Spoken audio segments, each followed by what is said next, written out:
Okay. So hello, hi, my name is Girlfriend, and this is Leather and Laces. This is an 18 and up show, so I hate to tell you this. If you're under 18, please leave at this time. Go check out scarletteen.com. Come back when you're 18. I would love your business then, but unfortunately now is not the time for you, so I apologize.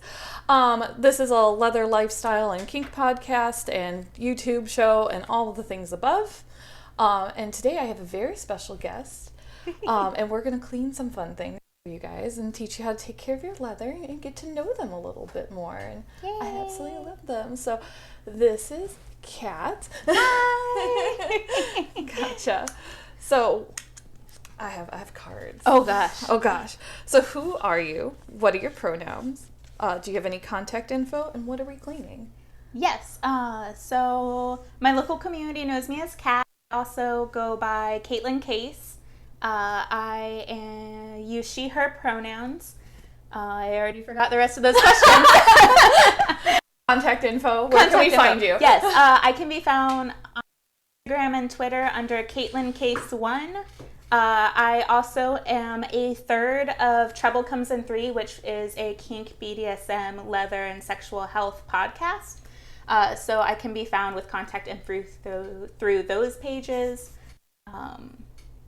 I think that's all my contact info. I hope it. Well, you gave it to me, so yeah, I think it's all. It'll be linked in the YouTube at the end of this. And what are we cleaning today? Oh, we are cleaning feather dusters. Feather dusters. Yes, feather dusters. Super fun feather dusters. Mm-hmm. Super fun ones. Yes. Gotcha. So we're going to be cleaning some. And whose are these? These are not yours. They are not mine. They are my madam's.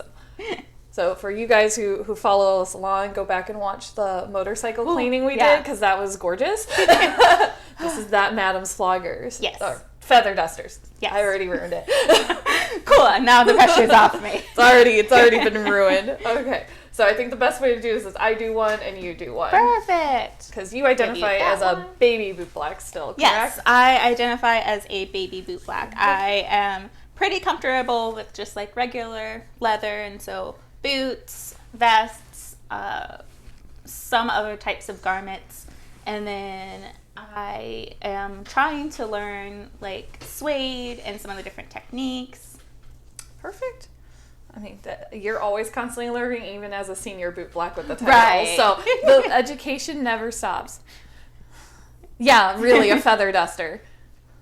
Yeah, that's what we're cleaning today is giant feather dusters. Absolutely. And if you guys have any questions, go ahead and please chime in. We have people watching and we'll be helping to facilitate those today. Woo. So we're gonna start with just a basic cleaning. I'm just gonna use the towel here as a protectant against me and make sure I don't get the suede with any soap on it on the back.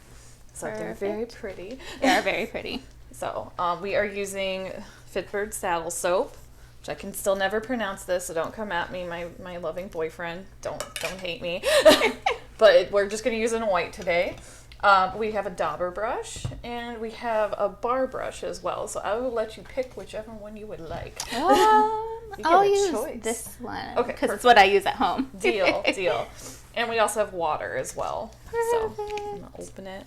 And to Kat gets out of line, we have a spray bottle open. Not you. Oh, not okay. You. You can get handsy all you want. That's proof. Gotcha. Goodness, I'm like, oh no, spray bottle, please. No, just for the actual BioCat that's running around. So, but yeah, I'm just gonna start my way up. Oh, so you go from like the bottom to the top of it. Mm-hmm. Is that a specific reason, or No. Okay? Just feel like it today. I just don't want to get the suede gross. So That's fair. Yeah, I'm always like, I think that's my biggest struggle is when it has a suede and leather next to each other, and like trying to figure out how to not mess up the suede. Now you know, just use a rag. Right. Just have a little barrier. Sometimes you can do that. Sometimes I get handsy and I don't care what I wear, and I'm like, oh yeah.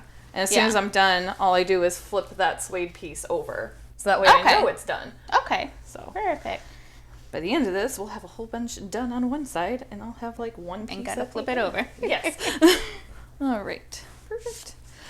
Tell us about your first experience in the lifestyle and what brought you here. Oh gosh. Okay. So my first experience in the lifestyle was online. When I turned 18, I found the wonderful world of like Kik chat rooms and groups and things like that. And so I think it was nice, but it was also, I didn't learn a lot from them in terms of like from other people. Mm-hmm. I think that portion was really missing from it. And so when I found the local community, for me, that was great. And so I entered the local community at 19, just before I turned 20, and I went head first and I went to our local kinky community center, and it's kind of been, you know, I haven't stopped. And so I love it. I love that there's always something to learn. I love that there's the opportunity to give back, either like community service, because I'm a very service-oriented person. And so even when not in a dynamic, the fact that I can still give service to the community at large, I think is something that really like kept me around. Mm-hmm. Gotcha. Okay. Why do you feel like you're a very service, community-oriented person? Like, what do you get the most joy out of? Because we talked to a lot of the big D side of the dynamic, but we haven't talked to many S-type sides of our dynamic yet. Okay. Yeah, for me, I love making people happy, and I am a people pleaser by default, which isn't always a great thing, but it can be used for great things. And so, you know, for me, I've always done a lot of community service and volunteerism, and I like being able to help people, and that transferred really well into my relationships and the community at large. And so volunteering at events was how I really got started with going to the big events where I met everyone. Mm-hmm. And so I don't know that I have like a good like set in stone reason. That's okay. But you don't have to have the answers for everything here today. They can completely evolve and change. Oh, yeah. So always evolving, always changing. Which is always super good. All right. So much soap. For a while, I like this wash. That's fair. Makes it easy here. Mm-hmm. Oh, what is kitten play? Oh, okay. Speaking of an actual thing factual is a little thing. So kitten play is a type of pet play. And for you. Thing likes the feather duster. Thing does like the feather duster. This is not your feather duster, sir. They are not. And so kitten play is a subset of pet play. I think a really well-known form of pet play is puppy play. Mm-hmm. And then, so kitten play is essentially like puppy play in that you take on this persona. It's kind of a part of you. At least for me, kitten play is just my mannerisms, my thoughts, my reactions. All of that are very cat-like, and so it kind of fit. And so even though I might not always be in kitten gear or at like a critter event, it's always a part of me, and people can see it in the reactions I have to things, like the spray bottle earlier. So you don't need gear to necessarily be a pet or a critter or anything like that.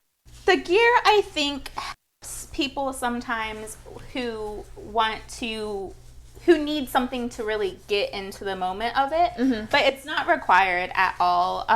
You can do kitten play without gear, with minimal gear, with like just improvised gear. So I think that it is something that everyone can do, and it's not unaccessible just because you can't afford gear, because some of the kitten gear gets super expensive. It does. Because I'm like, wow, you really just spent $80 on a tail. I remember there was a kitten that I did their hood. They had a full leather kitten hood. Okay. And it was glorious. So we had a whole boot blacking leather kitten care scene. It was so precious. I love it. It was precious. That sounds amazing. It was a good day. I'm like, very good day. I'm like, that sounds like a great day. But yeah. No, Perfect. I don't when I'm in a dynamic, but when I'm solo, I definitely kitten out a lot more. You gotta be kidding me. We're all about puns here. Oh man, I should have got you a towel for your butt. I just thought about that. No. Okay. You're good. Other trunks. No, we're good. I promise. Boxes are right over there. Find out about your inside. I honestly can't really remember where it started, where it kind of clicked for me. Because I've always been very cat-like in my reactions. I was that in high school who, if you pissed me off, I'd just walk by you and hiss at you. So it's like, but no. As far as the community, I saw my first other kitten that wasn't like a model, that was like modeling for like fetish stuff. At one of the events I went to, and I started talking to them about it a little bit more, and they ended up not really doing so much of like the critter play or like the kitten play as so much as just like the aesthetic and the mannerisms and like the pet name around it, which is also perfectly fine. And so I started to explore a little bit more. I learned that kittens aren't always very well accepted at puppy events, because I wanted to critter out. Which is completely fine. Puppies, be nice to the kittens. We like them. I was like, I can play rough. But, yeah, no. And so I started to go to more puppy events, and then Tampa specifically started to do more critter events that weren't closed off to only one species. And so that just, it kind of grew from there. Perfect. It sounds serendipitous. No, and I love that about the Florida community down here, that it has grown and evolved, because like much. When my husband and I first started going and he competed for Florida Puppy many eons ago, it was only puppies, and I'm like, I am all about this, and then kittens started coming out, and like squirrels started showing, and bunnies. Oh, bunnies. There's apparently a land shark in our community. What? And I cannot find them for the life of me. We've been trying since, what event was it? I think Shenanigans. And I'm like, I can't find them now. And I'm like, did I make it up in my head? But other people witnessed it too. If there is a land shark, like, I swear, like, please let me come interview you. Yeah, like, please come on my show, because we need to find out who you are. I say it on Trouble Comes Through all the time. I'm like, I think we've announced in like 5 episodes of like, please contact us if you see this. If you are the land shark. If you know the land shark, please let them know we are looking for them. Yes, they are highly requested. They are very highly requested. If I find the land shark, I will definitely let you know. Oh, please, because I'm like, I have so many questions. How does one land shark? I mean, how does one, like, I know there's, like, sloths and, like, a whole bunch of, like, wackadoo animals. Like, someone said they were a bat once, and I'm like, kangaroos. Kangaroos. I'm just like, how do you do that? Like, that's amazing. Like, I'm only versed in puppy. I wish to speak bat and echolocate with you guys. That would be nice. Like, I would like to be I think I'm a zookeeper. That's fair. I have way too many animals. What is asexuality to you? Okay. So asexuality to me so the quote unquote clinical definition of it is, it's simply somebody who doesn't experience sexual attraction towards somebody else. For me personally, I sit more on the gray scale between fully asexual and demisexual. Demisexual is when you don't initially feel sexual attraction towards a partner until you've become more comfortable with them, you've gotten to know them, you've established like a serious relationship with that person, whether it be romantic or not. And so I sit somewhere in that sliding scale, because I find people very aesthetically pleasing. I don't always look at someone and be like, wow, I want to have sex with that. Like, it's a, wow, they're so pretty. So for me, it's been an interesting journey, because at one point I thought I was completely asexual. When I was with my last partner, I didn't enjoy sex. I didn't enjoy the interactions. It was nice. Like, it felt good. But I'm like, I'm never going to initiate. I never want to do it. Like, not in the sense of, oh, I never want to do it. But, like, I never think about it, like, oh, I should do that thing. And then, since then, I have recently started identifying as a lesbian. And with that has come a little bit more confusion, because I'm like, well, I am kind of sexually attracted to women. So that's why I say the gray scale, because I'm like, I don't really know where I sit yet. Sexuality is fluid. So, you know, some days, and I think it really just depends on the person. Yeah. Like, from both sides, like the person who identifies as it and also the partner that they're with. Gotcha. Okay. Perfect. No, I honestly think, because my other partner is asexual and such, like, it's that first when we were together, that was not the case, and it changed over time. Yeah, like, it is allowed to change and adapt. If you choose to accept it, is the other portion of that. Yeah, I used to be a super hypersexual person. I don't know that I ever felt true sexual attraction, but I definitely felt lust, and I definitely craved sex and wanted it and wanted to do the things and try everything. I think partially I was just a very sheltered child, and so the adult world, the free adult. Sorry, I'm talking so much. I'm like not actually doing the leather. And I'm like over and you're like completely done. I'm like, oh, I'm only on my eighth ball. I'm only on my eighth. No, it's fine. I just I'm quick. I'm sorry. You are quick. I'm getting more caught up talking. I've had a lot more practice. Yeah. Oh goodness. But yeah, and so I think that for me that was kind of where it is, but it definitely changes.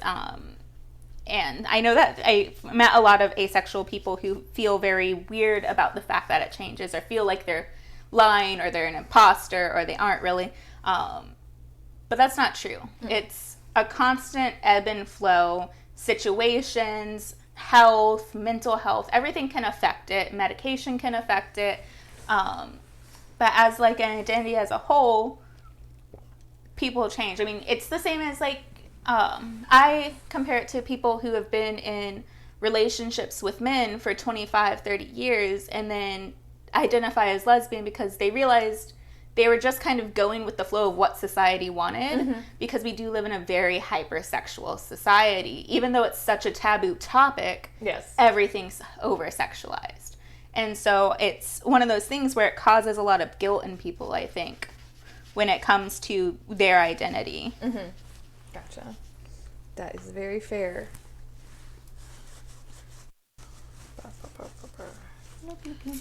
I'll try and slow down. No, you can go fast. I'll try to speed up a little bit. Every time I start talking, I stop doing the leather. It is okay. I've been doing this for a long time, and trust me, like, I needed to get better at communicating and doing leather at the same time.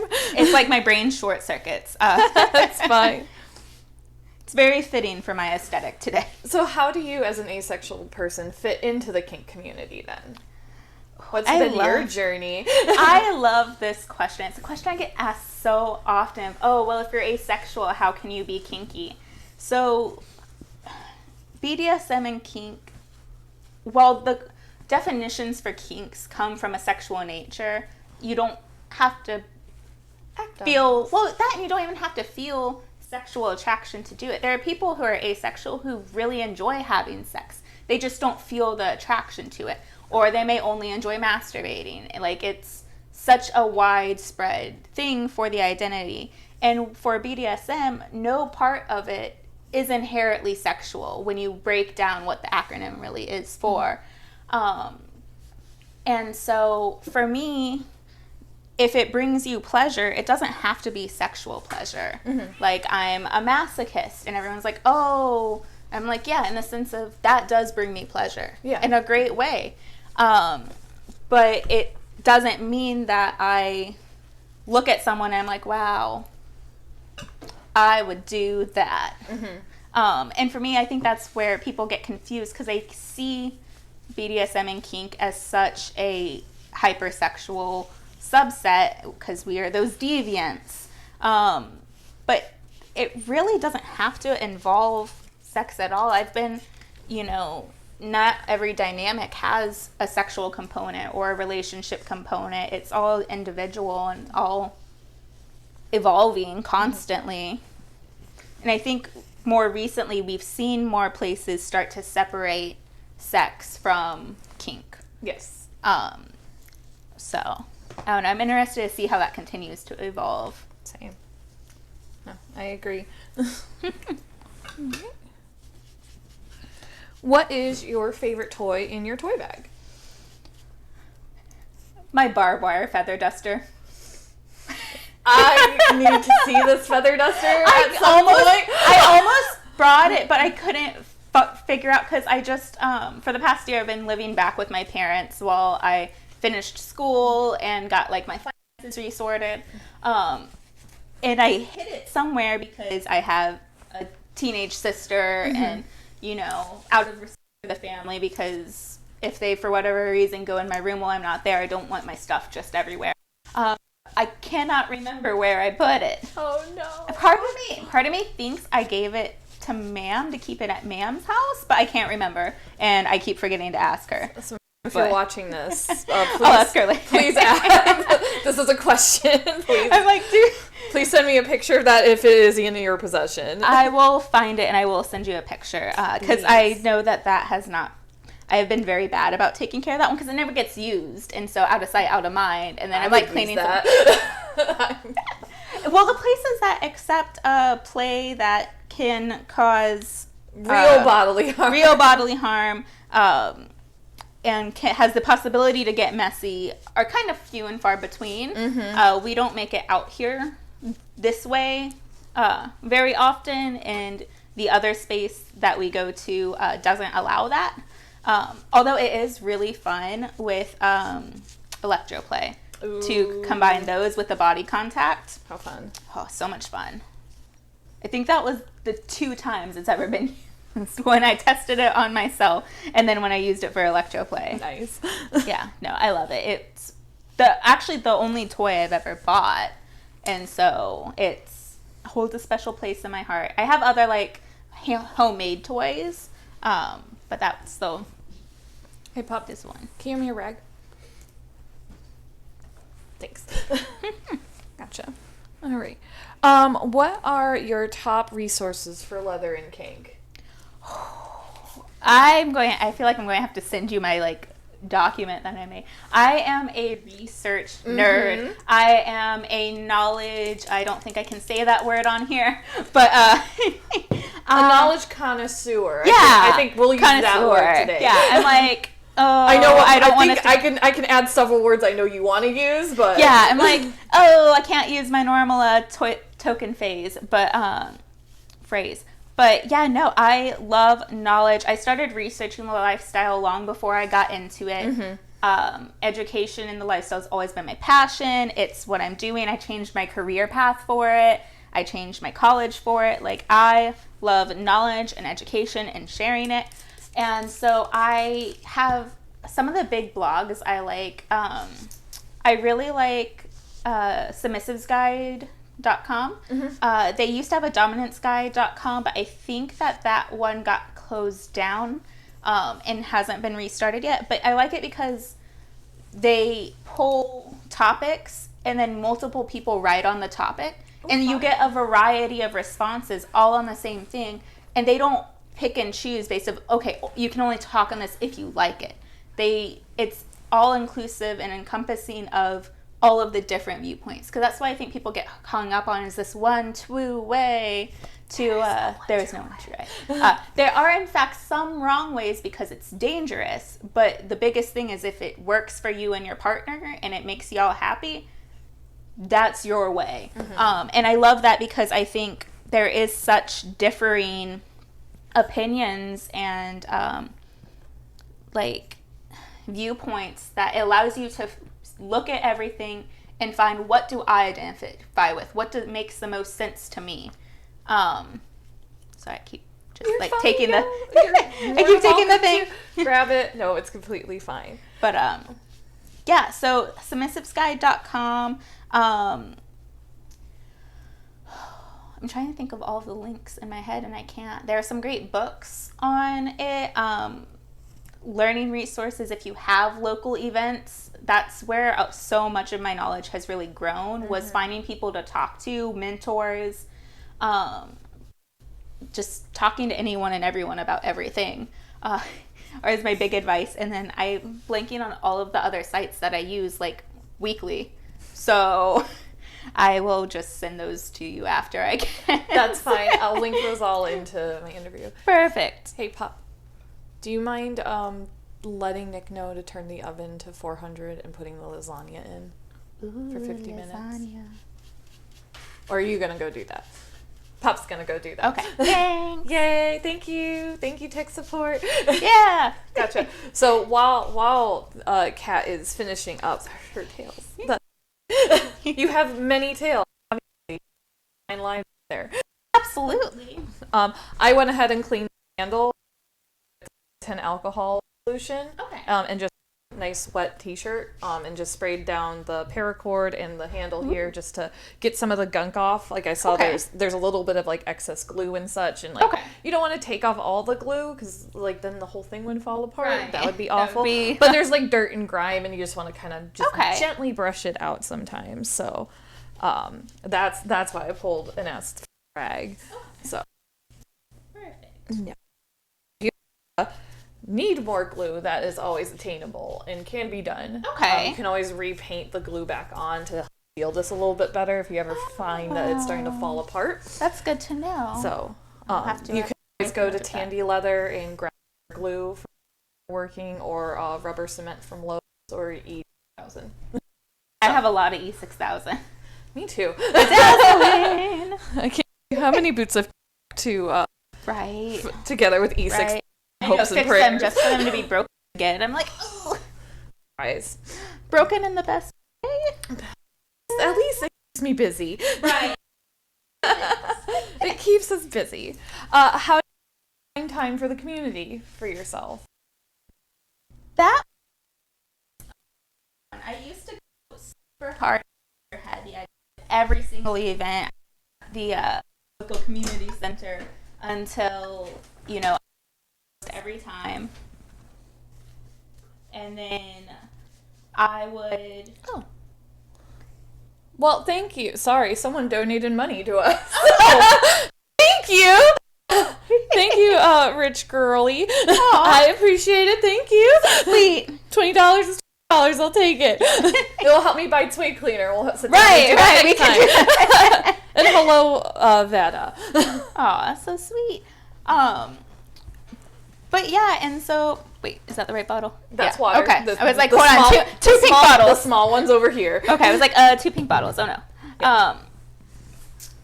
Yeah, no, and so for me, I think I had to find that balance of time away from it and time with it, because it can be very feeding to be around people, especially now starting back up after the pandemic, and but I'm noticing I'm a lot more overwhelmed now when I go to things, because it's been 2.5 years of only seeing my polycule. Like, what do I do with that? Because energy affects me anyways. There used to be, when I first started going to the club, the next day I'd feel like I'm hungover. I'm like, just because the energy of like everything, and the excitement, and I'm a more introverted person, and so it takes a lot to like get me to go out. A lot of prep, and so it can take a toll on me. And so I've learned to balance, and I try to do like one to 2 events a month is like what I started to do right before everything shut down. Is I would pick 1 or 2 events a month. There are some that are monthly that a staple, and I'll always go to them. And then the big events I would do, but I would try. The first time I did events, I did 3 back to back at weekend after each other, because it was just 2017 or 2018. The way that the schedules worked out, they were all in a row, and I was like, oh no, never doing that again. It hurts. I was like, oh no, I can never do that again. But yeah, and so I mean, it's been that, and I have a hard time doing it when I'm in a dynamic, not because we typically go to things together or like some of Mam's other partners and I will go to stuff together. Trust me, I saw your family the other night at the leather social, but you guys weren't there, and I'm just like, oh, where's everyone? They're like, oh, they're at something. Like, oh, I got you, multitasking. Well, they were there, and then it was we were all in different places, but No, and so like we'll try to go places, but I tend to prioritize Madam's time or my time like with her, and so there are times where I won't be like, oh well, I want to go to this event, but I'd rather do this with her, or I'd rather go be over there and clean for her. Ooh, made it to the other side. Yay! You're doing great. Woo! But I do try to make time for me, and I've also been trying to get better about going to things alone, because I'm also, even though I got started going to things alone, I don't like to do stuff alone, and so I'll just, if the option is to go alone or to just not go, I typically just don't go. So I'm trying to be better about actually going and trying things and learning that I don't have to have somebody there. It's fine. Sometimes you need to be your own independent kitty. Being an independent kitty is hard. It's hard you work. You do it so beautifully. It's hard work, but someone's got to do it. Someone's got to be the independent kitty. In the right. Right. Goodness. My cat is way too dependent upon me. I think it's just a kitten thing. I think it's specifically a black kitten thing, because... Oh, do you identify as a black kitten? I identify as 97% like ragdoll kitten, and then 3% Black Panther. That's adorable. So, yeah. The Black Panther comes out like when I'm romping with puppies who are really rough, because I'm like, I'm sturdy. I can do it. But also, that's like my protective side. And that's my, I call it, it's essentially like my kitten version of mom friend override, where I won't ask for stuff for myself, but you mess with somebody else or someone else needs something, I got it. That's fine. I'll talk to the people then. Do you get my sandwich wrong? No, it's fine. It's fine. I'll just not eat it. It's fine. You need to eat your sandwich. I can just pick it off. It's fine. But can you tell us about your podcast? Yes. So we are currently on a intermittent break, just while everyone has different school stuff and the holidays and everything. But I think backlogged we have, up to like 60 or 70 episodes. So there's a great backlog for you to work through. It's great. I'm also on there. Yes. You should go to our Title Holder podcast, where we got to interview Girlfriend as the new title holder and figure out more about that, because none of the 3 co-hosts, none of us are title holders. So it was really neat to get to hear your point of view on that and that experience. But the podcast name is Trouble Comes in 3. We're on all major podcasting platforms. YouTube is where most of our stuff is done. There are also we don't do video normally, but we do some like live recorded, as well as some video ones if we wanted to show something off. So it's just little treats sprinkled in. You guys also have a Patreon too, correct? I think so. I think we have a Patreon. I don't know if we ever published it yet. We were working on it, and then school got crazy for all of us. But we have the podcast. We're on all of the platforms. Give it a listen. There is if you don't like puns, you probably won't like it. And if you take yourself too seriously, you also probably won't like it. Just being honest, because it's a very and bubbly. There's a lot of laughing. There's a lot of poking fun. There is a lot of them torturing me. So we all love torturing you, though. I'm apparently just torturable. I mean, I'm not mad about it. You're so pretty. Aw, thanks. Oh, we're on video too. I have proof. Right, so that's where the towel joke from earlier came in, about me not having a towel, but it's fine. Gotcha.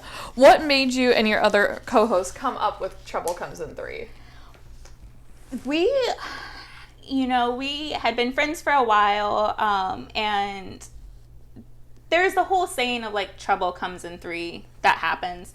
And we were just all having some big life events, but all 3 of us kept getting very similar life events within close range of each other.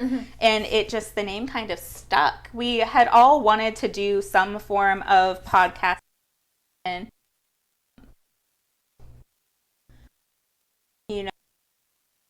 blog.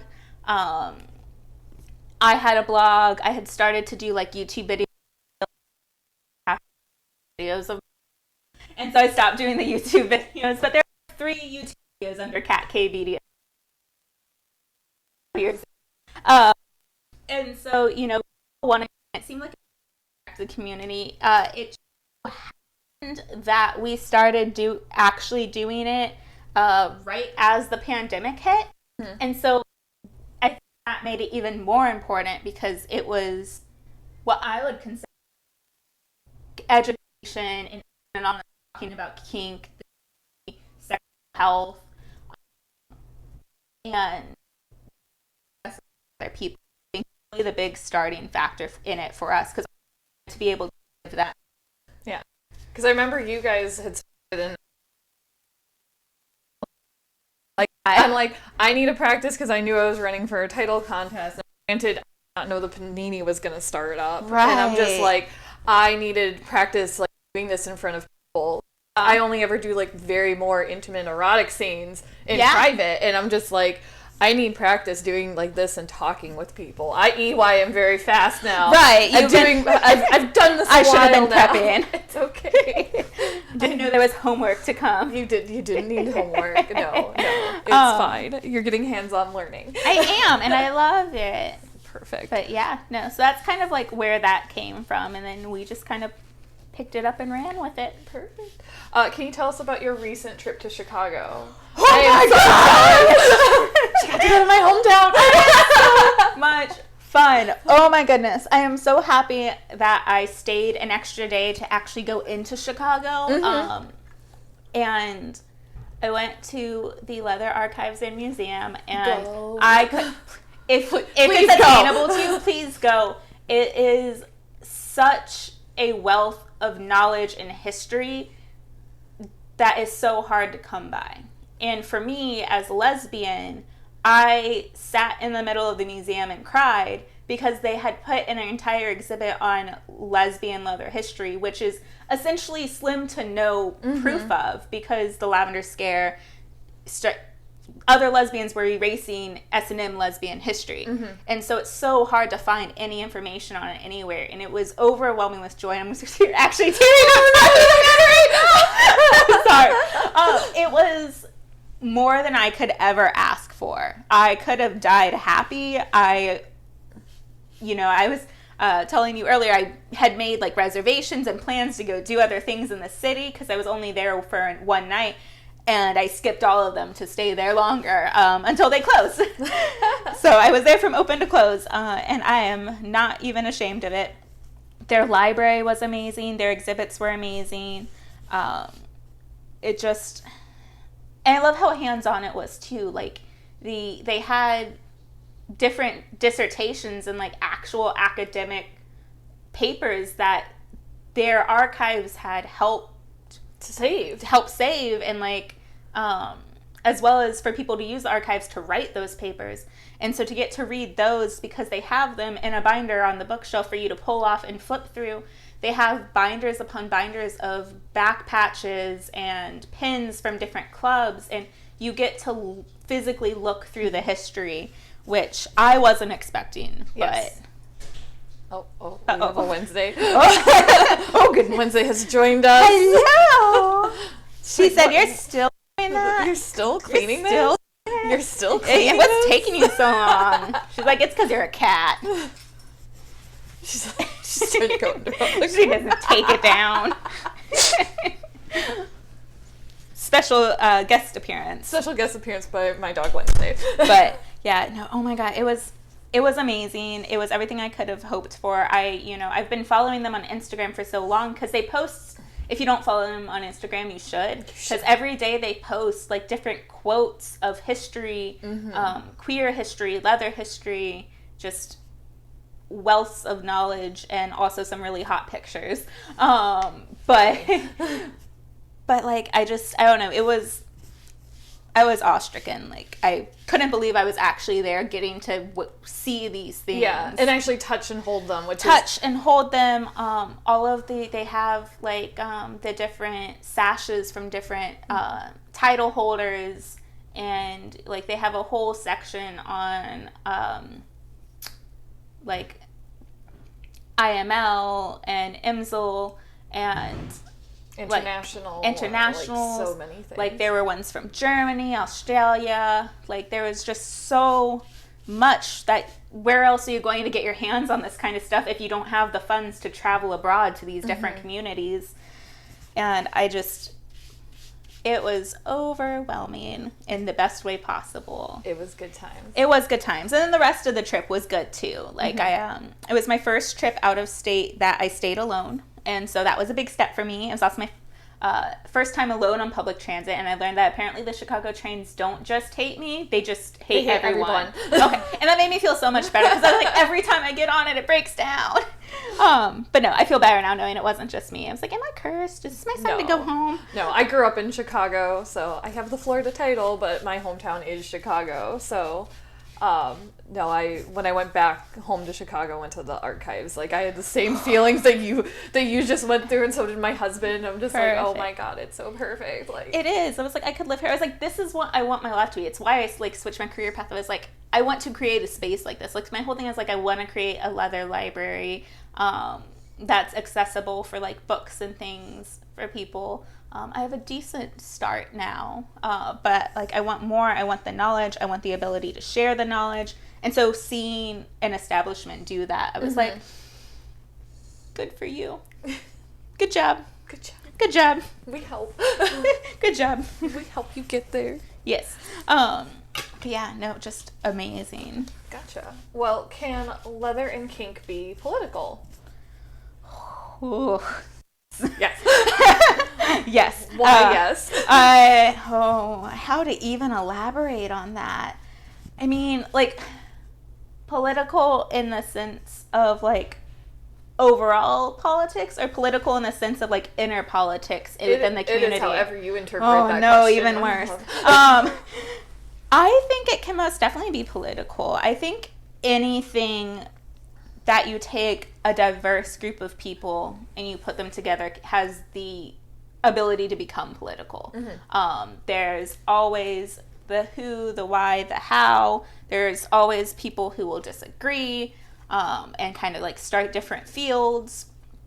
I try my best to stay out of it, but you know, as you start to become an educator and you start to do more than just go to events, it becomes a lot more apparent, I think.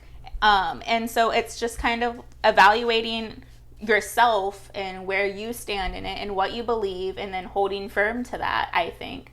At least that's what I've been doing so far, and I don't think anybody hates me yet. I'm probably not doing something right if no one hates me, though. I mean, I know people hate me, so hi, if you're watching. Hey, I'm doing great. I hate you, still of you. Yep. So... But yeah, still love you. Thanks for watching. Right. I'll get monetized. Thank you. Perfect. But yeah, no, I mean that, and then like on just a larger scale, I think, you know, it's political to be into this kind of stuff because it still, unfortunately, still can affect people's jobs and livelihoods and families. Even like if you take out the kink, even just being like ethically non-monogamous and having more than one partner. You know, it's right become now in Florida or Texas. I'm very upset. This is the day after the "Don't Say Gay" bill just got passed, so I'm not happy. No, I'm not happy for a lot of my friends' kids and other things. Absolutely, and like it just, and they made it even worse, and I just zen myself. But no, and so it's, I don't know. I want there to be a way to change it, and the only way to change it is to start being the movement yourself, I guess. So that's something that I'm becoming more familiar with and trying to get acquainted with, because I've had the privilege to not be involved in a lot of it for such a long time that I guess it was coming eventually.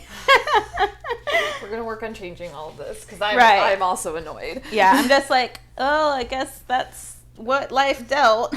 It's not fair. No, it's really not. And it's that, and like even for me, like I have a big passion for like sexual health and education. And even if like if you're interested in it, there is a podcast where you can listen to me explain the American sexual education system versus the European one, which versus the European way better than ours. And you can hear some horrific stories from yours was truly because of lack of sex education, and just the numbers are ridiculous of how many states either you have to actively teach against gay LGBTQIA, and or you cannot teach sex ed at all. There are currently 7 states where it's either you actively speak against it or you can't teach it at all. It's up to 9 now, but as of 2017, there were only 8 states that required consent to be taught during sex education. It's now up to 9 in 2022, but it's infuriating. And that's really where my passion comes from, because that's what I want to do. I want to go into sex education as a whole because it's just atrocious here in the United States. It needs to get fixed, especially I loved living up north because I got a little bit better education, but I'm so terrified for if I ever do have a crotch goblin here in the south. I'm like, you are going to homeschool, and we are going to teach you all about Marsha P. Johnson very early on. Yeah, it's just it's something else, and it has to change, and there are people actively working to change it, and I think there are a lot more people starting to become more aware, but also just getting certified in sex education and actively teaching it and promoting themselves as a professional, as opposed to having your science teacher who really doesn't have an understanding of it themselves because they have an even more antiquated teaching of it, trying to answer questions and not being able to answer questions, or using scare tactics. I am a big believer in getting the professional to come and teach the things that they've been studying. Yeah. It's why, as an educator, I only teach on things I'm really passionate about and do, not just go and research something and then word vomit it back to you. Mm-hmm. I did it! You did it! It only took, I don't even know how long. It's fine. You did great. Gotcha. Do you mind if I check it over? Yes, please. Gotcha. Inspect my handiwork. I do it. I gotta inspect. I gotta make sure you got all the stuff off. All the stuff. It doesn't look like there's any soap buildup. Good job. Yay, do I get a gold star? I can give you stickers. Yes! Do you want to clean the handle? Sure. I actually have not done that before. Oh, so are you just spraying the red itself and then wiping it? Yep. That's all. The beep. Yeah. It's fine. It's not gonna hurt you. I hate squirt bottles. I did not know. You are a cat. You can hold the squirt bottle. I'm just like, get it away. Gotcha. And this is also a really good clean technique for shoelaces as well. Okay. So if you have the time and they're not on a person, highly recommend undoing your laces and just spraying a rag directly and then pulling your shoelaces through. You'll see a whole bunch of gunk you'll never want to see again. Yeah, we typically, what I do with my laces is I get just a little bucket with some mild soap and water, and I swish them around in it, and it turns the really ugly shade of blackish gray. Yep. I dump it out and do it again until it starts to run clean.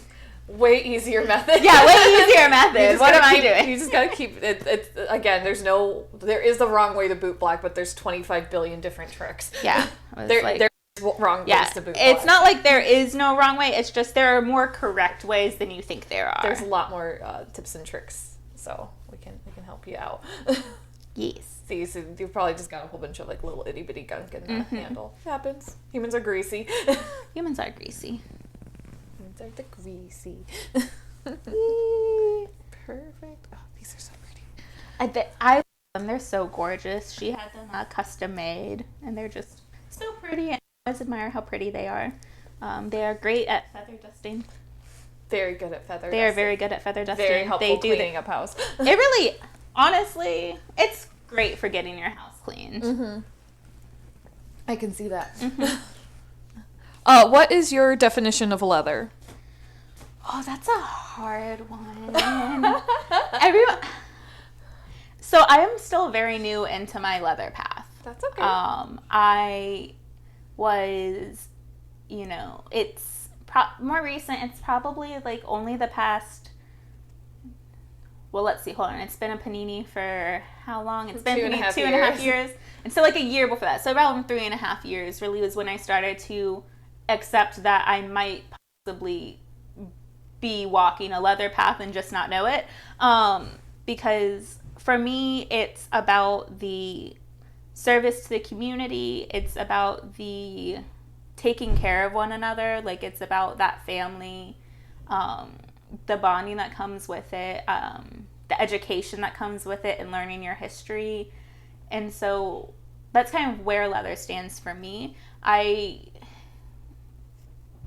have been looking more into like the history of it, especially women in leather, and then even more specifically lesbians in leather.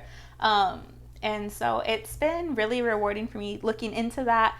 I think really what breaks down for me is it's, you know, taking the time to learn about yourself and where you have been, where the people before you have been, and where we're going. So that's kind of like my little stamp on what leather is, I guess. Perfect. What is consent? Consent is an agreement that is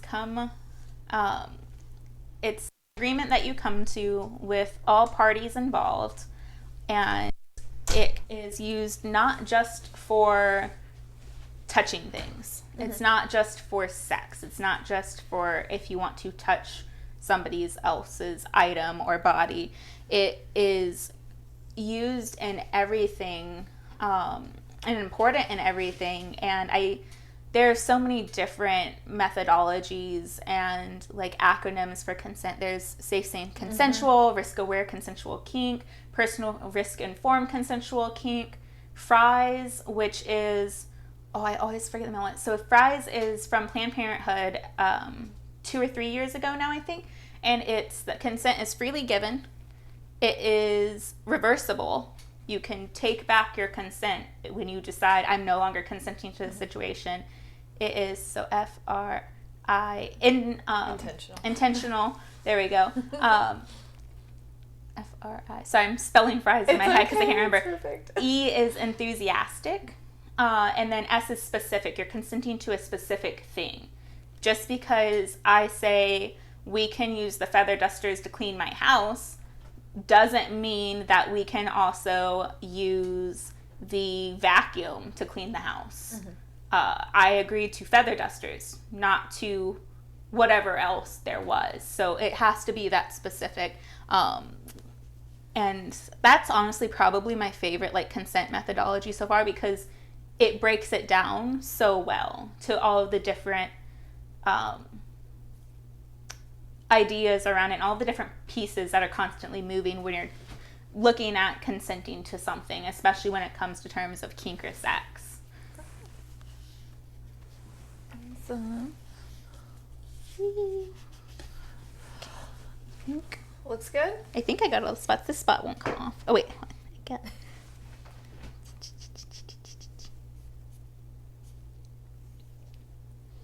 Okay, wait. There's another spot. You can always grab more of the alcohol solution if need be. Yeah, I hyperfixate when I'm cleaning. There was once Madam told me, asked me to clean the chrome on her bike, and then she came home from the meeting she was at 2.5 hours later, and I'm still cleaning the chrome, and she's like, "What are you doing?" I was like, "The spot won't come off," and she's like, "We're going inside now." I'm like, "Okay."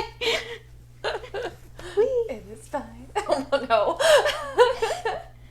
Sorry. It's okay. No, it's perfect. It's actually quite adorable. I think that's just scratch. I think that's actually a spot. So I will hand that back to you.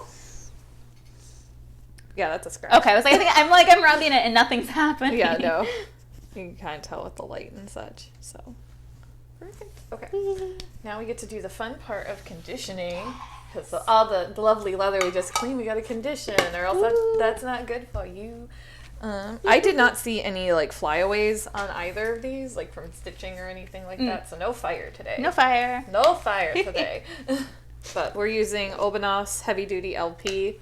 It's my favorite. If you want to also boot black with us, I do smell a mini kit online on my website, so you're welcome to go buy it there and hang out with it. It also has little jars of this and some saddle soap. I know I'm looking at this as my next conditioner that I buy. Oh, Definitely buy it. It's a good Yeah, one. it's the one that Ma'am uses as well, I believe. Yes. I know, because I got to do her bike with it. Ah, yes. So I like warming it up in my hands first before anything. I'm also going to grab a new rag, which you should have a new rag right by you. I am sitting on it. Because we don't want to cross-contaminate stuff. So, and I'm just going to start with the top handle pieces, and we're going to work our way down. And with all other conditioners, I'm going to say this, less is more. Yes. Because you don't want to accidentally get this stuck somewhere and it start going rancid, and it's not pretty for any of us. No. It's just not pretty. It does not go well. It doesn't go well. It doesn't match our aesthetic. No, we don't want that. So, it's super fun. All right. What was it like being a community educator yet? You did not. Well, I'm asking now. I'm like, I thought I looked down at the question. I just didn't ask it. Yeah, that's fair. I do that all the time. So for me, it's really been an overwhelming experience. I love giving back to the community, and I have been in some way, shape, or form teaching on things that I do. Whether it be in person to just like a friend or online in some of the like rooms that I had mentioned earlier. But you've also taught on big conferences too. I have, and it was an overwhelming experience. I've actually only gotten to teach at one conference because it was the last conference before everything closed, before the panini happened. Flippin' panini. Silly panini. But there's definitely a big sense of imposter syndrome.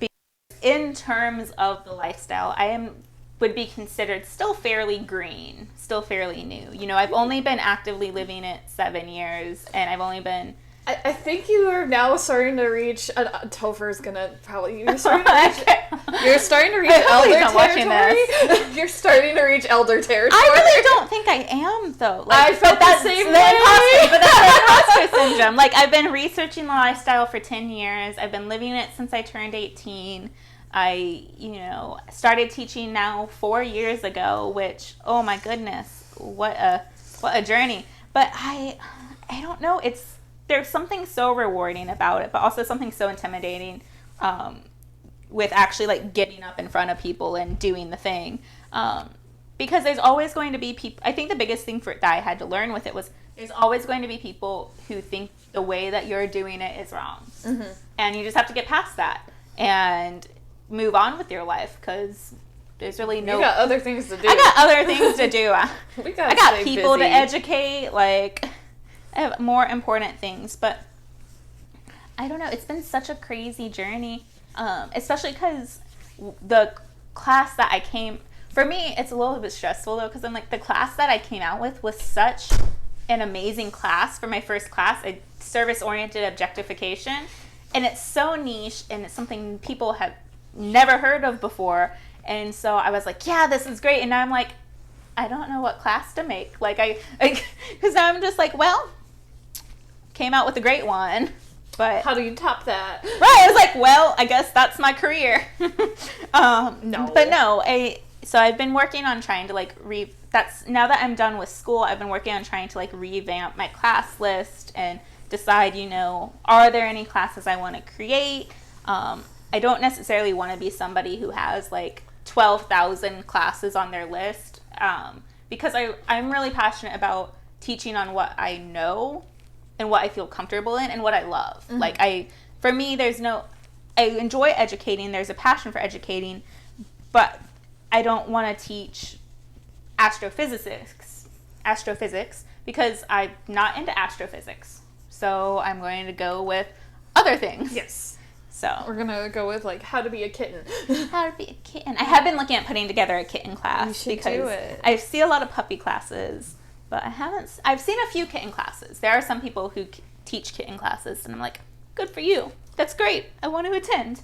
But it's always at a conference I'm not going to that's out of state. So I definitely want to do a kitten class. I have a DS positions class that's specifically for non-sexual use, as well as modifications for if your body doesn't always work the way you want it to. Because that was a big frustration for me I'm like, wow, my body hates me and I can't do these things and now I feel useless. There's always a way. There's always a way. And so like that's been a big driving force, is where I see a combination of my passion, where my passion sits and where I see a gap. Gotcha. I love conditioning leather. I know. Arguably my favorite. Polishing is also really fun, but Mam's like always like, do you want gloves? I'm like, no, I like it. I like it. She's like, I don't like sticky things, but there's just something about conditioner and like rubbing the leather and then, yeah, it's nice. I was like, I want to feel it. I want to feel it. But yeah. What is it like being a woman in the leather community for you? So I got a double whammy, okay? I am a woman in the leather community, and then when I entered the community, I was also young. I mean, I still am young, but like... Because most people, like, our ages are either just finding about this or 50 plus years are just joining lifestyle. Yeah. It's very rare to find young people like us start early and go forward. Right, and so that's been like a whole big thing. It was really frustrating in the beginning because I love research, so I did my research. I'm having this is probably like the pivotal point of my experience in the local community that really drove me to be like, no, I'm gonna prove a point now. I was having this amazing conversation with this really well-respected person in the community. I've had multiple brilliant conversations with them before, and there was a new person that was talking with us, and they were like, oh, do you mind if I ask how old you are? And at the time, I'm like, oh, I'm 22. And in the middle of this conversation, this person looks at me and just walks away and doesn't talk to me at all. Like almost mid-sentence. And I'm like... And so I approached them at a different date where I wasn't as flabbergasted. Yeah. Conditioning together. That kind of show. I mean, this open house, we can't fit. Whoa. Oh, goodness. That's an OnlyFans thing. Oh, yeah. But for me, that was really pivotal because when I asked them, if I had misspoken or something I said had offended them, and they said, no, I just don't see a point in associating with somebody so young because you'll have nothing to offer me. And what? I was like... You can tell me who this person is later. You have just fueled the entirety of the rest of my life, good sir. And so it was interesting, and at that point, that was, more so because of my age, not because I was a woman, but I feel like there was probably, if that was really an issue, there was probably some other overlap as well. That's me assuming things. They know what you say about assuming, but as a woman in a leather lifestyle, like, I'm very lucky that women are pretty well accepted in the Tampa community at large. There are some amazing leather women, that have come before us, and you see them thriving, and they kind of paved the way for us. But there is still that exclusionary aspect, especially when so many of the leather events are held in gay male bars, to the point that some of them do gendered pricing. There's a new gay bar here. They advertised a leather night, and I was super excited to see it. It was free cover for male, $25 if you were a woman. Yep. And at that point, I'm all for exclusivity. I think that you need to have exclusive spaces, especially for minority groups. But that's separate from being exclusionary. Yeah. Especially, with something like that. When you're advertised as not a gay bar, but an LGBTQIA bar, and then to do that type of stuff, that's what kind of grinds my gears a little bit. But, it's not owned by, like, a lifestyle person or anything like that. I don't think there's any maliciousness in it. But you do run into that as a woman. You do run into places you can't go. Yep. Like, we went to Trouble Comes in 3 as a group, went up to New York, and we had the privilege of getting to go to the New York Eagle. But we called ahead of time to make sure women would be allowed that night, because we didn't want to show up and take away that space but also, we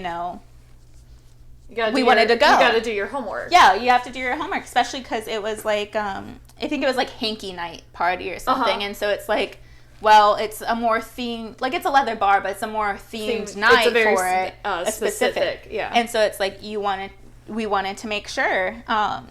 And, but there aren't as many like leather women's spaces. Even at big conferences, there are male only play spaces, but not women only play spaces, or not, queer only play spaces. Yeah. And so it's one of those things where it doesn't affect me on it doesn't affect me as like a daily hardship. But there are definitely times where I'm like, oh, this is what they mean, what it's like to be a woman in leather. Yep. This is what they were talking about. This is the, this is what everyone before me was. I'm like, oh, everyone's complaining. What are they complaining about? I'm like, oh, this is it. This right here specifically is it. The specific gender pricing bullshit. Yeah. is ridiculous. Yeah. And so, and it goes beyond just like pricing to get into spaces. There are the people that hold, prejudice against it and like believe leather should only be male or believe leather should only be gay male. There are always going to be those people who think that it's quote unquote gone downhill because it's become more diverse. So I don't think it's gone downhill. I think you've just added more things to the pot than one seasoning. Right. We are spicing it up in here. We're making you have taste buds. I'm sorry. We are using more than just salt. But we are using a lot of salt. At least I am. I'm pretty salty. You're seasoning salt. Oh, goodness. Can you tell us about your family dynamic and what that means to you? Yes. You have a really big family, and a lot of them have been on my show already. Yeah. So, I think almost all of them have been on your show already. I think so. Minus a few from my house. So our family is comprised of 2 houses. Madam is the head of our household, and then there is another very kind master who is the head of house of the other household. And it's great. I learned so much. You always have people. I mean, they were there when I had to move. Like, they all moved my shit for me. Like, they're great. And it's interesting. And it came together at the perfect time because it came together right as the panini happened. And honestly, I feel like I would have lost my mind had I not had all of them. Yeah. Because it was people you don't get to see every single day. Because, like, it's different than seeing the same people you live with. Because I was living with 2 other members of the family at the time. But to be able to be like, oh, let's go to this household and know that we're still being as safe as, it is to not be locked in a bubble the entire time, So it was nice to have those options. So I think it came together at a perfect time with that. But I don't know. I mean, it's a new concept for me. And it's weird to think back and be like, oh no, I have a family. But as far as it goes, I mean, we do educational stuff. We're looking at doing volunteer stuff, which is really cool. And I like that there is that focus on education, and giving back. Because for me, we talked a little bit earlier about what leather is to me. For me, that's one of the most important things in leather for me. I keep saying for me, wow. This is an interview all about you. I forgot. This is for you. Honestly, arguably a lot harder than the podcast. Because I was like, oh, I don't have to talk about myself on the podcast. This is weird. Why I have to be all introspective and dislike. I'm so sorry. It's okay. I'm sure it's bringing you great joy. So. It's very adorable. What do you think your role is in the family then? Honestly, I don't really know if I know where my role in the family is yet. I was a little taken aback when I was invited to be in the family because, these are people I love, I enjoy, I've spent time with them at conventions, very close to but I didn't feel like I had anything to offer. And for me, that was a really confusing time because I'm like, well, I can't offer you anything. Like, I'm just this person. And, I was recently out of a failed dynamic. Like, I was like, I don't know who I am anymore, but if you want me, okay.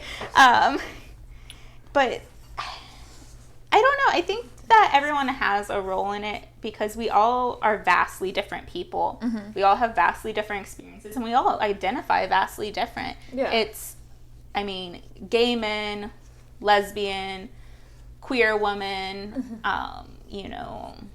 doms, subs, switches, like, we're all vastly different people outside of kink as well. So I think everyone has a role because no one's the same. It's not only a gay male family, or it's not only a queer woman family. It has that diversity, which I really like. It has an individuality aspect. Yeah. Perfect. Why is history so important to learn in leather and kink?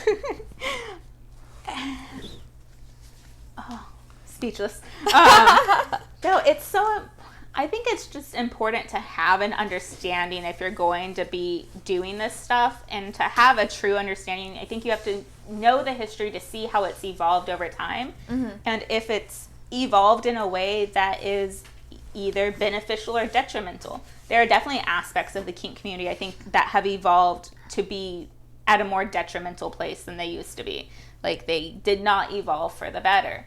But also learning history to see where things went wrong, what struggles were lived before we were able to have, would this be considered a vlog? A live stream? Yeah. Have live streams on this topic. Like, it puts it into perspective, I think, because especially nowadays with the internet and technology and having all of that access, you forget how hard it was for people to connect to each other or find other people. Even before cell phones were invented. Yeah. Like that, like, you had to call and, like, be on a party line, and, like, someone always needed the phone when you were on there. Like, Lord. Right. And so it's like, I think it's humbling to learn your history, and sometimes infuriating to learn your history.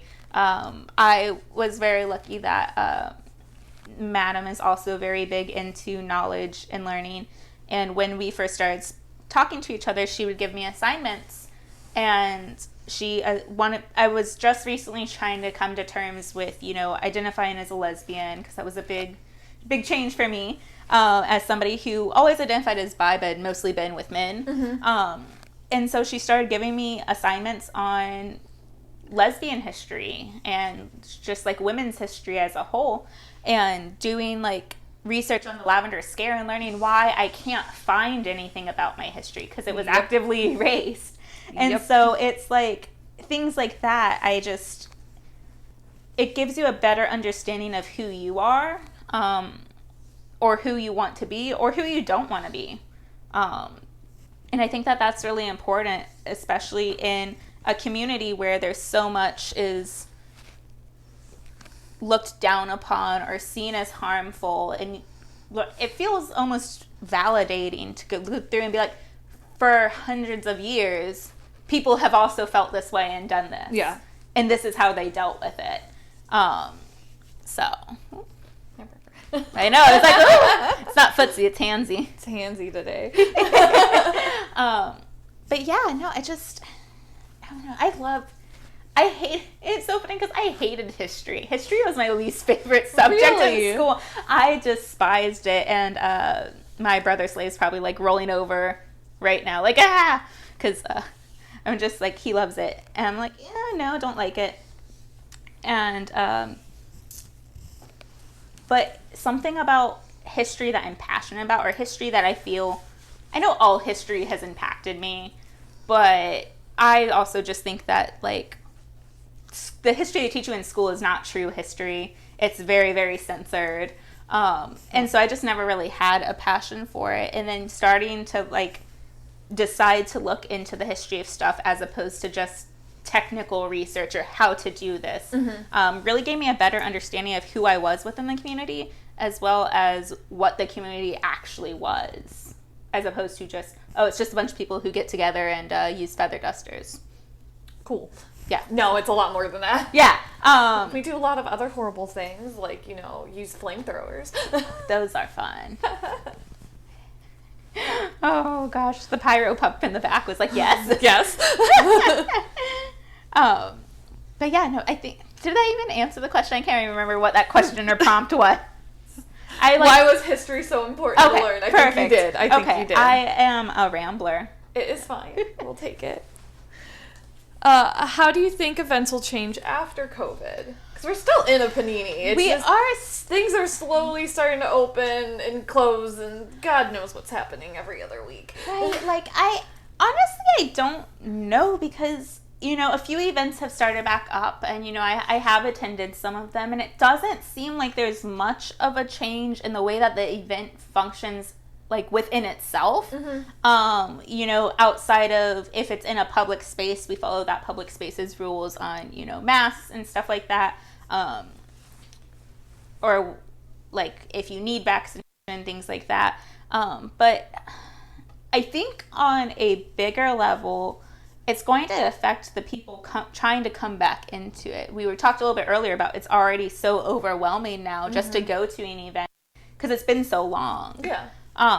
And I think that that's really going to be the biggest thing, is the attendance levels for a while. And then that can impact it even further, because you don't have the attendance, you lose your space and things like that. So, but no, I really don't know how it will. I mean, hopefully not negatively, because I would hate for, especially in places that, we're very blessed that where we are, there are tons of community spaces. There's like 5 different communities within a few hours of each other. Places that only really have like one area or how wait for them to spaces have. Is there any organizations that you support in the community? So direct in the community, but it is. So National Coalition for Sexual Freedom, love them. They're amazing. They have the Kink Aware Professionals directory where they don't, it's not an accredited thing, but they, different professionals can register as being either kink aware, kink knowledgeable, there's another one, and I can't remember it. It's doctors, it's lawyers, it's realtors. So if you live a lifestyle that is kinky or non-monogamous, they have this resource for you to find professionals, so you don't risk losing your job or losing your kids. God forbid. Like, it's, I think, a really important resource, and I love it. They also, like, they have legal teams for if you if you were wrong being fired for it, like, to try to get support that way. And they also they do amazing work with like consent, and so I love that organization. Or let me clarify. Were you meaning more like organizations like clubs or groups in the area? Do clubs and groups as well. I was like, hold on, before I go off on a tangent. You could do the whole organization if you would like. Perfect. Yeah, no, what was the question? I'm horrible. I'm so sorry. It's long. Is there any organizations that you support in the community? Yes. Anything that, like, we haven't talked about? Yes. So I love, there are a few different, like, social I guess they would be considered organizations because people are running them. Like, they have to put on the event. Like, the Leather Social I love. I think it's great. They're looking for presenters. They are. I just saw that call. I was like, yes. They asked me for this next month. I'm like, I would love to, but Pop and I have like a prior engagement. But I will be submitting some classes there. There's going to be a mummification class, but it'll have to be taught in the fall.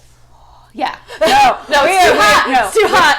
I was like, I'm not dumb. I'm not done. I'm not that dumb. If you really want it to be a mummification class, but dehydrate the body out first. Yeah, That, and then the Leather Leadership Conference is a big conference that I love.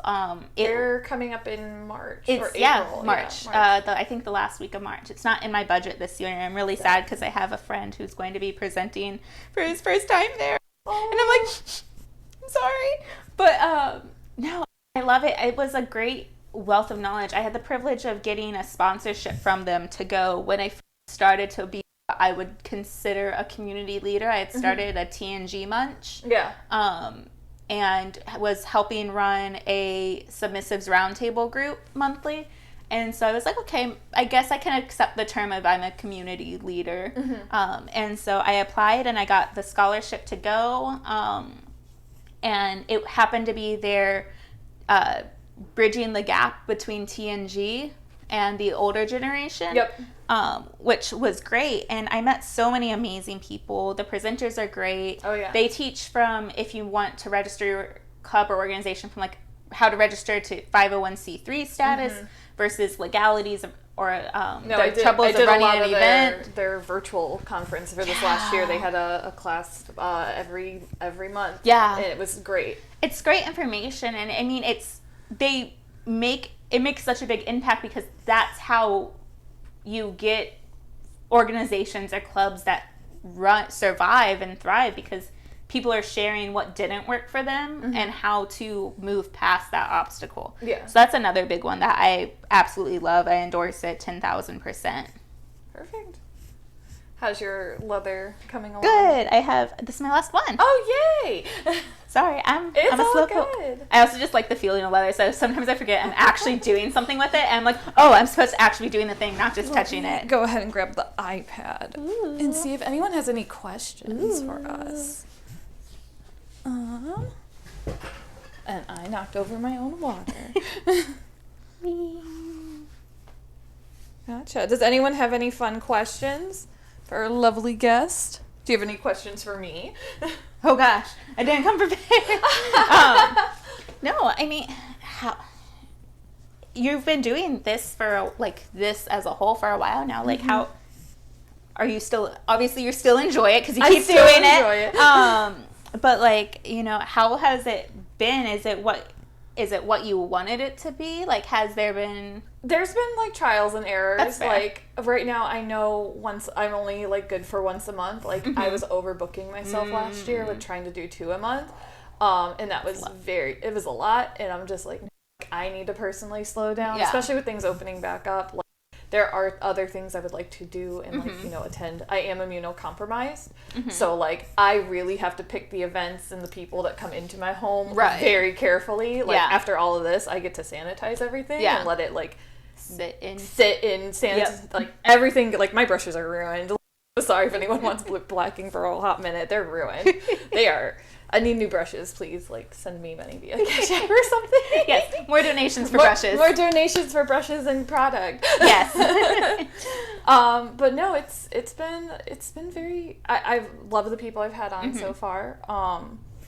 I find them all great, wonderful people. I can't wait for the next couple sets of people to come in. So I'm always super excited about doing this. Yeah. And just getting to all the things. That's good. I can definitely feel you on the burnout side. Yeah. We used to do podcasts once a week, and then we're like, maybe we need to back off to twice a month or once a month, because we're ooh, yeah, this is a lot. It is a lot. And just doing social media, I love you guys. I do. I love all of you guys watching and such that. But so many platforms. I am one person, and I am one person who gets overwhelmed and already works from home. I'm just oh God, I'm doing a horrible job. And I know I'm not. I know I'm not. But at the same time, the inner doubt in me and the imposter syndrome. Nope. I am not the state boot black. Someone lied. Someone. I don't know why people gave me this title. Wrong address. Sorry. Yeah. I don't know why you sent this to me. I don't know why I put on my leather vest, but I know I did deserve it and I did earn it. So. Yeah. No, that's fine. Perfect. I've loved seeing it evolve and grow. Oh, perfect. I'm happy someone's watching. Dogs. And a cat. Did you finish your... I did. Actual cat fight in my house. Gotcha. Looney Tunes-esque. Yay. Take a look. Good night. They're so pretty. I know. Just love it. We can play with feather dusters all day long. Right. I love feather dusters. I just like touching them. They're so I much know. fun to like. It's like a fidget toy. They're the best. Yes. Perfect. You did a great job. Thanks. Well, I'm going to thank you for being here today. Thanks for having me. Is there anything else you would like to end with? Not that I can think of. No, I'm super excited to get to come on here and talk. I was a little unsure. I'm like, I don't know I was like, what am I going to say? But no, I love your questions. They're great questions, even if some of them did stump me. That's okay. You don't have to have the answers to everything today. That's true. And you don't have to have it for tomorrow either. Perfect. So Cool. you're fine. There's no Perfect. pop quiz. There was no pop quiz for Perfect. tomorrow. But no, thank you for your time. And Yeah. go check them out on all their social medias, which will be linked down below. And go check out Trouble Comes in 3. Yes. Go, please. Like, they're So many good episodes. I listen especially to you guys. the title holder episode. Honestly, the sexual education one is like my favorite one from you guys. It's supposed to be part of a series, but we got so many, like, we were just very overwhelmed with how infuriated we are. We're like, okay, we can only really do a sexual education topic like once every few months. Like, it's a lot, especially doing the research. It just angers you. We had to start recording like 4 times on it because we just kept getting so mad.